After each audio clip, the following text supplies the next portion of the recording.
Welcome to my channel. ఈరోజు అటుకులు గాని ఎలా చేయాలో చూద్దామా. ఇది చటుక్కున అయిపోతుంది కాబట్టి తొందరగా టేస్టీగా కూడా ఉంటుంది.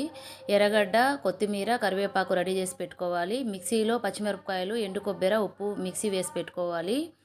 అటుకులు బాగా కడిగి 15 నిమిషాలు నీళ్లు పోసి నానబెట్టుకొని ఉంచుకోవాలి. స్టవ్ మీద బాణలి పెట్టి కొంచెంగా ఆయిల్ పోసి అందులో పోపు దినుసులు వేసుకోవాలి. ముందుగా ఆవాలు, జీలకర్ర, ఉద్దిపప్పు, పచ్చెనపప్పు ఇవన్నీ వేసుకొని కొంచెం ఫ్రై చేసుకోవాలి. అది ఫ్రై అయిన తర్వాత కరివేపాకు, అలాగే ఆనియన్, ఎర్రగడ్డ మరీ ఎక్కువగా గోల్డ్ కలర్ అవసరం లేదు. ఆ ఎర్రగడ్డ పంటి కింద తగిలితే అటుకులో ఉగ్గానికి టేస్ట్ బాగుంటుంది కాబట్టి మరీ గోల్డెన్ బ్రౌన్ అవసరం లేదు. నార్మల్గా వేయించుకుంటే సరిపోతుంది.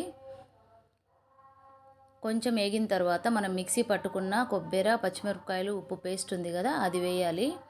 అది వేసి చిటికేడు పసుపు వేసుకోవాలి. అది వేసుకొని బాగా కలపాలి. పచ్చిమిరపకాయ పేస్టు పచ్చివాసన పోయేంత వరకు కలుపుకుంటే సరిపోతుంది. అది పచ్చివాసన పోయిన తర్వాత నానబెట్టుకున్న అటుకులు ఉన్నాయి కదా, అవి దాంట్లో వేసి బాగా ఫ్రై చేసుకోవాలి.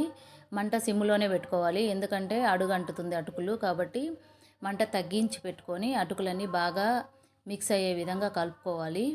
చివరిగా కొత్తిమీర చల్లుకొని ఒక చెక్క నిమ్మకాయ పిండుకుంటే టేస్ట్ చాలా బాగుంటుంది.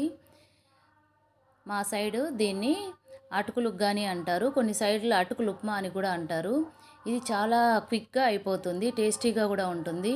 ఉప్మా అంటే విరక్తి పుడుతుంది కదా, చాలామంది తినరు ఇంట్లో. అదే ఈ బొరుగులకు కానీ అటుకులకు కానీ చేశారనుకోండి బాగా తినేస్తారు, తొందరగా డైజెస్ట్ కూడా అయిపోతుంది. ఇది అటుకులు కాబట్టి తొందరగా డైజెస్ట్ అయిపోతుంది, హెల్త్కి కూడా మంచిది. కాబట్టి ఒకసారి ట్రై చేయండి. నేను చేసిన రీతిలో పర్ఫెక్ట్గా చేశారంటే చాలా బాగొస్తుంది టేస్టు. చూసారా, తయారైపోయింది. ఒకసారి సాల్ట్ సరి చూసుకొని సర్వ్ చేసుకోవడమే. Thank you, bye bye.